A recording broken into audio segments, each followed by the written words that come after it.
नमस्कार। मैं हूं सुनील बॉबी और आप इस समय देखना शुरू कर चुके हैं बिहार समाचार, जहां बातें करते हैं बिहार की, खबरें होती है बिहार की। बिहार की खबरों के साथ साथ देश दुनिया में क्या कुछ चल रहा है, तमाम खबरों से हम आपको कराते हैं अपडेट। बिहार में शिक्षा रोजगार का क्या है हाल और गांव की सरकार को लेकर क्या कर रही है बिहार सरकार, तमाम खबरों से हम आपको कराते हैं अपडेट। बहुत सारी खुशखबरियां हैं जो आपको हम बताएंगे। आंगनबाड़ी सेविका सहायिकाओं के लिए भी है, वार्ड सदस्यों के लिए है, बिहार के नियोजित शिक्षकों के लिए है, मौसम की क्या है हाल और राजनीतिक उथल पुथल क्या चल रही है, सीट की बंटवारा कैसे हो रही है, तमाम खबरों को हम आपको कराएंगे अपडेट है। पहले हम खबर लेते हैं मौसम से। आपको बता दें कि बिहार में अभी और गिरेगा पारा, बारिश के साथ ओले गिरने की चेतावनी।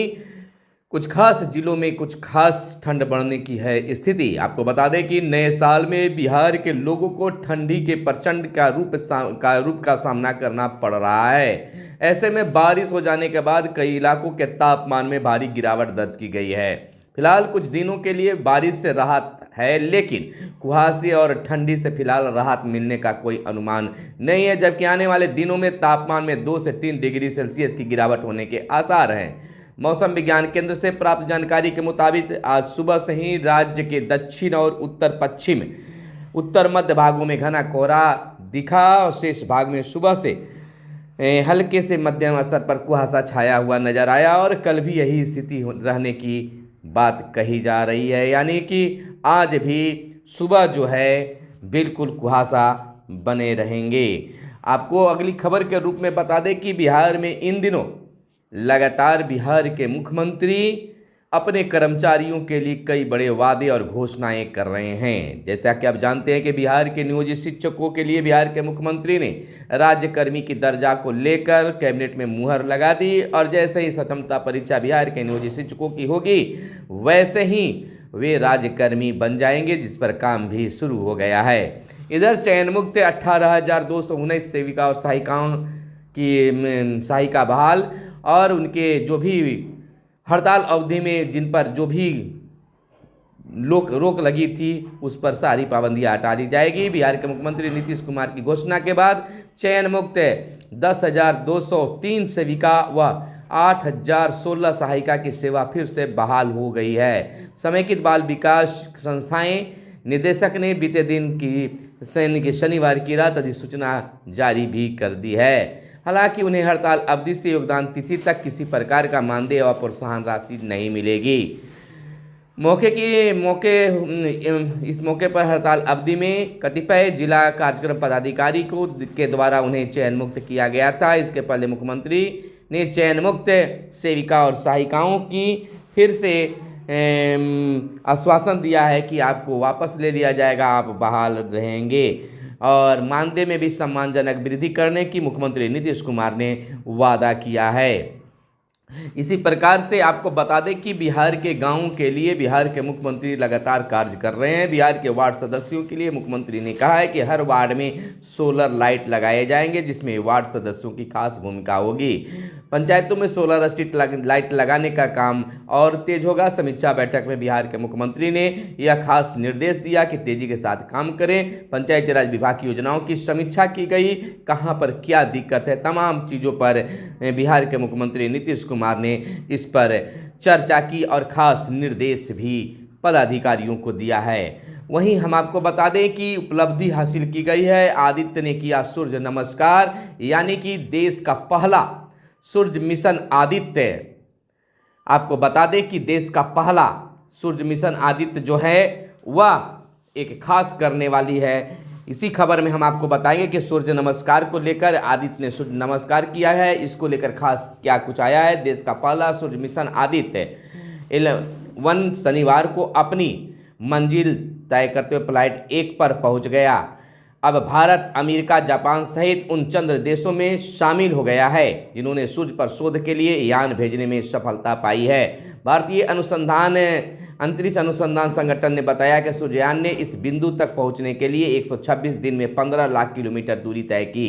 श्रीहरिकोटा से इस यान को पिछले वर्ष 2 सितंबर को रवाना किया गया था। इसरो प्रमुख एस सोमनाथ ने बताया कि आदित्य L1 लैग्रेंज पॉइंट 1 पर हेलो ऑर्बिट में स्थापित हो गया है। हेलो ऑर्बिट में पहुंचाने के पहुंचाने के बीच यान हाई ऑर्बिट में जाने की कोशिश कर रहा था।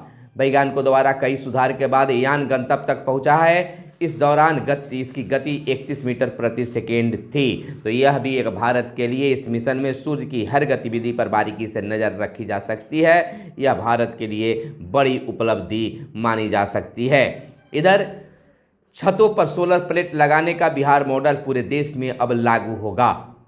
यह खास खबर है, एक्सक्लूसिव खबर है। केंद्र सरकार ने सभी राज्यों को बिहार का अनुसरण करने को कहा है। आपको बता दें कि बिहार देश के लिए एक बार फिर नाजीर साबित हुआ है। सरकारी भवनों की छतों पर सोलर प्लेट लगाने का बिहार मॉडल पूरे देश में लागू होने जा रहा है। केंद्र सरकार ने बिहार में चल रही इस योजना को पूरे देश में लागू करने का निर्णय लिया है। इसके लिए केंद्र सरकार ने राज्यों को आवश्यक दिशा निर्देश दिया है। पिछले दिनों नवीन और नवीकरणीय ऊर्जा मंत्रालय ने देश भर के ऊर्जा अधिकारियों के साथ बैठक की। इस बैठक में बिहार के Breda Bihar renewable energy development agency के वरीय अधिकारी शामिल हुए। मंत्रालय के सचिव भूपेंद्र सिंह भल्ला ने छतों पर लग रहे सोलर प्लेट योजना की समीक्षा की। बैठक में उन्होंने बिहार में चल रही योजना की विस्तृत जानकारी ली। बिहार के अधिकारी ने बताया कि राज्य के सभी सरकारी भवनों के छतों पर सोलर प्लेट लगाए जा रहे हैं। सचिव ने बिहार सरकार की इस पहल की भूरी भूरी प्रशंसा की और देश के अन्य राज्यों को कहा कि वह बिहार की इस योजना का अनुसरण करें। यानी कि एक बार फिर बिहार जो है पूरे देश में झंडा गाड़ दिया है। इधर एक और बड़ी उपलब्धि बिहार के मुख्यमंत्री नीतीश कुमार ने किया है कि 71 खिलाड़ियों को दिया नियुक्ति पत्र। कहा कि मेडल लाओ और नौकरी पाओ। यानी कि बिहार के मुख्यमंत्री नीतीश कुमार ने शनिवार को 71 खिलाड़ियों को नियुक्ति पत्र प्रदान किया। उन्होंने चीन के हांगटोड़ कहा जा सकता है हांगझोंगोउ में आयोजित 19वां एशियन गेम्स तथा चतुर्थ एशियन पारा गेम्स 2023 की हाई जंप प्रतियोगिता में स्वर्ण पदक विजेता शैलेश कुमार, कॉमनवेल्थ गेम्स में लॉन बॉल खेल में पदक जीतने वाले चंदन कुमार सिंह, चतुर्थ एशियन पारा गेम्स 2023 की तैराकी में मोहम्मद शम्स आलम शेख, साइकिलिंग ट्रैक में जलालुद्दीन अंसारी, फेंसिंग में आकाश कुमार, कबड्डी में सागर कुमार। इस तरह से कई लोगों को नियुक्ति पत्र खिलाड़ियों को दिया गया। कहा गया कि मेडल लाओ और नौकरी पाओ। इस अवसर पर बिहार के उप मुख्यमंत्री तेजस्वी यादव भी मौजूद थे।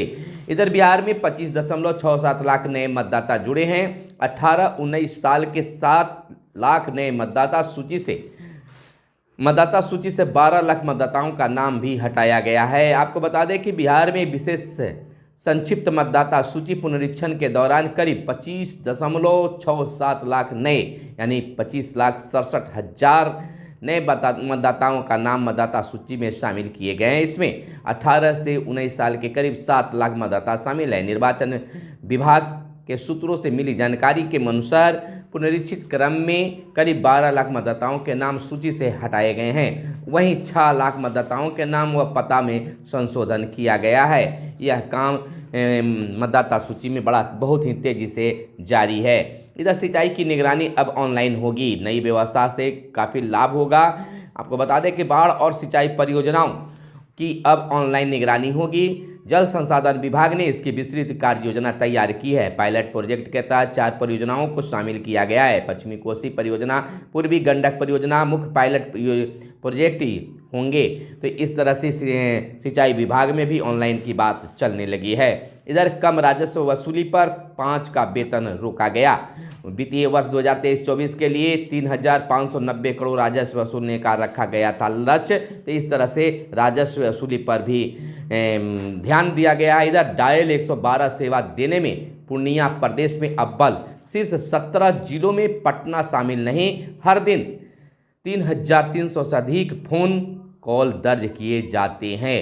बिहार पुलिस द्वारा शुरू किए गए डायल 112 सेवा के तहत दिसंबर 2023 में पूर्णिया ने सर्वाधिक बेहतर प्रयास प्रदर्शित किया है। इस माह में पूर्णिया में डायल 112 पर मिली कुल 801 सूचनाओं पर घटनास्थल पहुंचने और का औसत समय मात्र 7 मिनट 57 सेकेंड दर्ज किया गया है। इसी तरह टॉप 3 जिलों में बेगूसराय ने 1858, घटनाओं की सूचना पर मात्र 8 मिनट 4 सेकंड और गया में 1961 सूचनाओं पर 8 मिनट 27 सेकंड का समय लेकर क्रमशः दूसरा व तीसरा स्थान प्राप्त किया। टॉप 17 जिलों में पटना शामिल नहीं है। तो 112 जो है डायल बिल्कुल आम लोगों के लिए खास होते जा रहा है। इधर सुशील मोदी का बड़ा बयान आया कि ईडी की टीम पर हमला कर सकता है राजद, यानी भाजपा सांसद सुशील कुमार मोदी ने कहा है कि पश्चिम बंगाल के राशन घोटाले की जांच करने के लिए टीएमसी नेता के घर पहुंची ईडी की टीम पर शुक्रवार को ममता समर्थकों की भीड़ ने जानलेवा हमला किया। इस पर कोलकाता हाईकोर्ट ने चिंता जताई, लेकिन विपक्षी गठबंधन के नेताओं ने चुप्पी साध ली है। आरोप लगाया है कि विपक्ष की यह चुप्पी इस बात का संकेत है कि राजद अब बिहार में ईडी और सीबीआई की जांच टीम पर ऐसे हमला करा सकता है। तो इस तरह से बातें अब उठने लगी है, चलने लगी है। इधर बिहार के 8 करोड़ 71 लाख गरीबों का राशन वितरण बाधित। बिहार के 55,000 जन वितरण प्रणाली दुकान के विक्रेता पिछले 6 दिनों से हड़ताल पर। जनवरी माह में अब तक सिर्फ 6% राशन का वितरण ही हो पाया है। मानदेय मिले, मार्जिन मनी बढ़े। एसोसिएशन की यह मांग है कि मानदेय बढ़ाया जाए। इधर 1,10,000 नवनियुक्त शिक्षकों की पोस्टिंग 15 से 20 के बीच हो जाएगा। 20 जनवरी तक पूरी हो जाएगी पदस्थापन की प्रक्रिया। नए शिक्षकों को नया स्कूल मिल जाएगा। इधर हर स्तर पर खेल सुविधाएं विकसित की जा रही है। बिहार के मुख्यमंत्री नीतीश कुमार का यह बयान आया है। मुख्यमंत्री नीतीश कुमार ने कहा है कि बिहार में खेलों का लगातार जो है में बढ़ावा दिया जा रहा है। इसके लिए हर स्तर पर खेल सुविधाएं विकसित की जा रही है ताकि बच्चे पढ़े भी और खेले भी। मुख्यमंत्री ने बीते दिन एक अन्य मार्ग स्थित नेक संवाद में आयोजित समारोह में मेडल लाओ नौकरी पाओ योजना के तहत 71 उत्कृष्ट खिलाड़ियों को नियुक्ति पत्र प्रदान करने के बाद संबोधित कर रहे थे। तो अब खिलाड़ियों को भी नौकरी की बातें अब होने लगी है और उन्हें 71 को नौकरी भी मिली, नियुक्ति पत्र भी मिली। इधर दूसरे चरण के शिक्षक भी मिशन दक्ष की कक्षा में शामिल होंगे। पदस्थापन से पहले जिला शिक्षा कार्यालय ने की है इसकी तैयारी। बीपीएससी ने आपत्ति वापस के लिए जारी किया है लिंक और सहायक अभियंता सिविल व मैकेनिक का परिणाम भी जारी।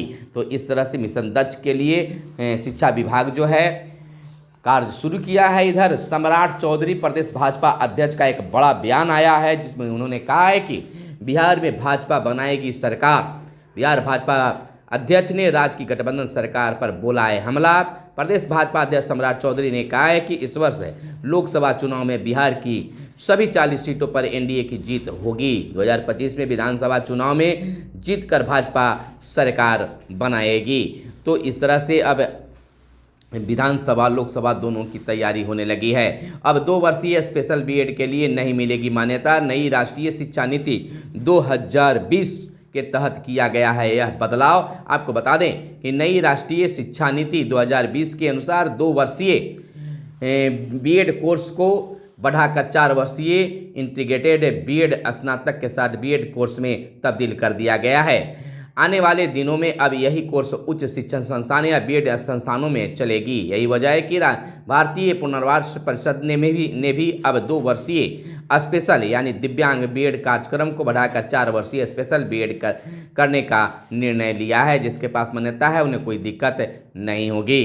गांधी मैदान में नियुक्ति पत्र कार्यक्रम में बांटने की कार्यक्रम की भी रणनीति बन गई है। अधिकारी के साथ अपर मुख्य सचिव ने की बैठक। 400 बसों को गांधी मैदान में लगाने की व्यवस्था की गई है। पटना के गांधी मैदान में 13 जनवरी को होने वाला शिक्षक नियुक्ति पत्र वितरण कार्यक्रम की तैयारी पूरी कर ली गई है।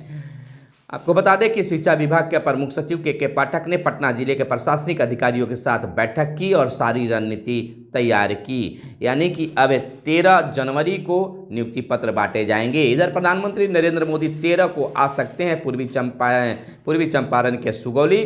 लोकसभा प्रवास प्रचार कार्यक्रम के तहत होगी प्रधानमंत्री की रैली।